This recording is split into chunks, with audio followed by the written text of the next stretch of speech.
Hello and welcome to another edition of World Talks here on TVP World. I'm your host Benjamin Lee, and please join me and my guest on this next interview. As the Middle East conflict escalates, Ukraine faces a new strategic question. Does the crisis weaken Russia by targeting its partner Iran, or does it risk diverting Western attention and military support away from Kyiv? Now, European leaders, including Friedrich Merz, have stressed that support for Ukraine must remain central even amid new global tensions. Joining us today on TVP World to discuss is Ivan Gomza, Associate Professor at the Kyiv School of Economics. Hello and welcome to TVP World. Hello, and thank you for having me. So before we kick things off, most recent developments sees the White House Press Secretary Caroline Leavitt issuing quite pointed statement. And before we go into the details, I would like to take a look at it together and maybe get your reaction at the end of it.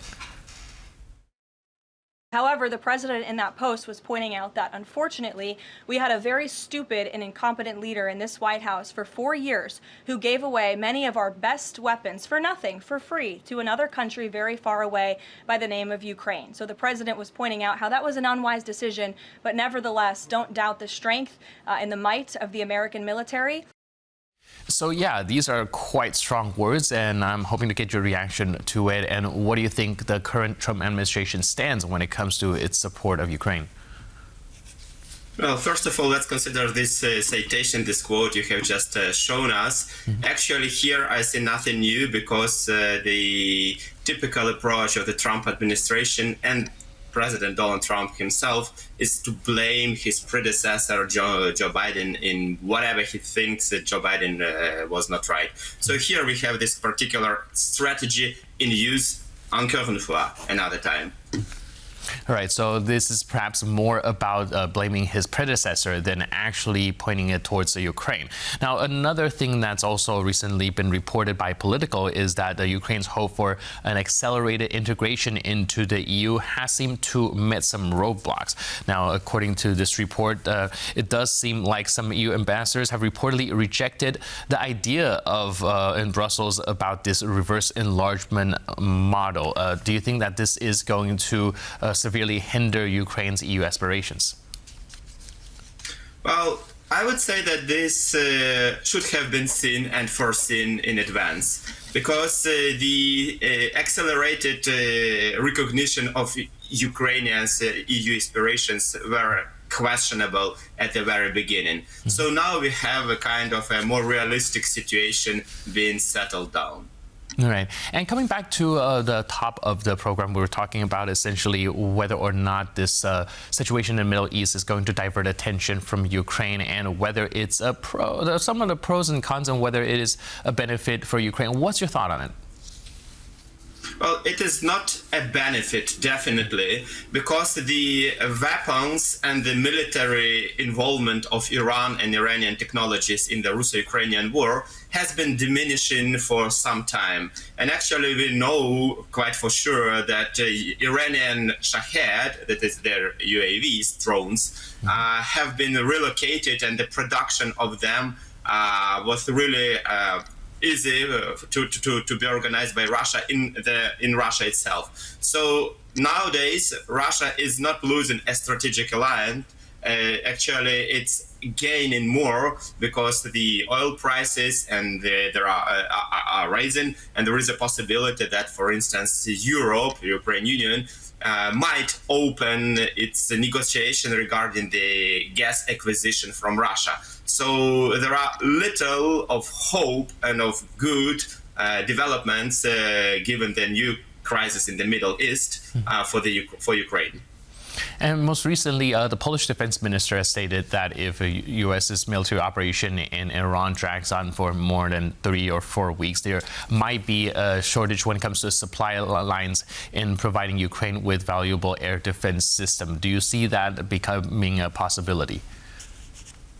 Well, it is definitely a possibility, but for the moment of being, we don't have enough data to make any viable predictions, because everything we have right now are just some rumors and signals by the White House, by the Pentagon, regarding possible shortcomings in PAC Patriot missiles. So for the moment of being, nothing is clear. We need more data to understand the developments here on the ground, that is here in Ukraine.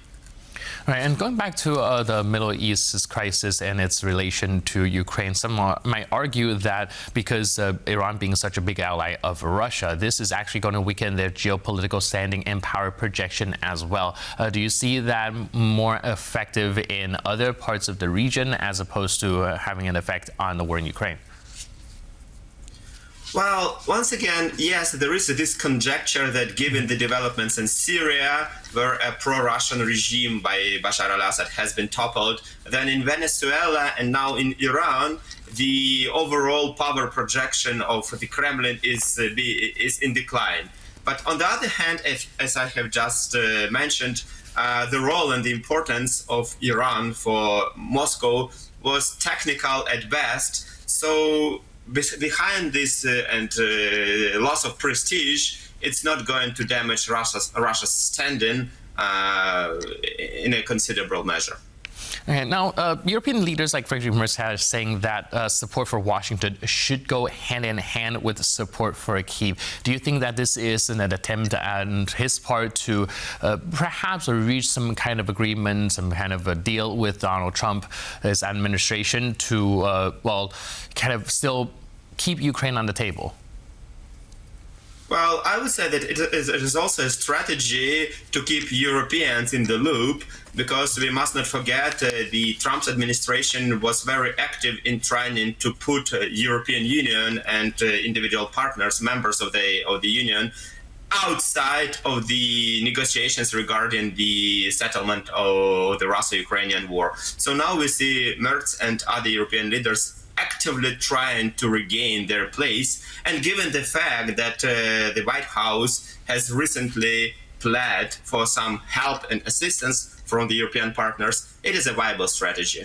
Right. And going back to the comments on the top of the interview, because we do know that peace negotiations should be taking place relatively soon, taking place in the Middle East. And with these statements coming out at such a timing that's very close to this critical negotiation, do you think the U.S. administration is going into these talks with a less favorable position and stance for Ukraine?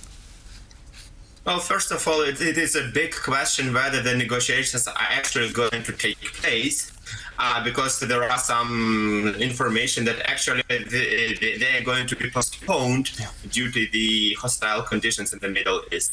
So, first of all, we don't know yet whether they're going to happen. And second, given the volatile mix which the Washington and White House is right now, and nothing is settled. So their position is constantly evolving, except the quest of the President Trump for a big and huge and important deal.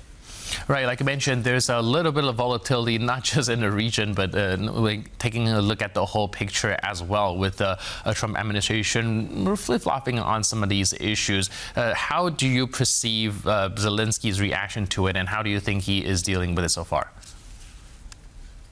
Well, as far he's sending the right and correct signals, he's eager to give any possible assistance, including the technical and the knowledge and the expertise the Ukrainian army has already acquired in this anti-drone combat.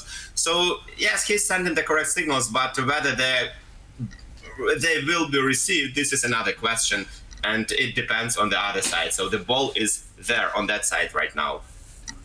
Right, like I mentioned, Zelenskyy has been sending some signals, and this especially pertains to some Ukrainian allies asking for help with Shahed drones. And it's a quite measured response from President of Ukraine. Do you think there's any chance that he could perhaps leverage that for some support on his side, saying that, hey, if you want our help in shooting down these drones, perhaps helping us with our air defense system is also going to be a good exchange? Absolutely, that is the idea, that is the strategy. But on the other hand, I think it is limited in its scope, because apart from the Western component of anti-drone defense, which Ukraine is currently is using, another part of this is AI-driven anti-drone defense developed here in Ukraine. And this is a technology which is not very easy to be shared and first and foremost to be implemented partners. So I would say that it is rather political and military sign and approach he taken right. All right. Thank you so much for your input and insight. Really appreciate it. And thanks for being with us on TV World. Have a good one. Cheers. And thank you for tuning into this edition of World Talks. But for more news, update, and commentary, please stay tuned to TVP World.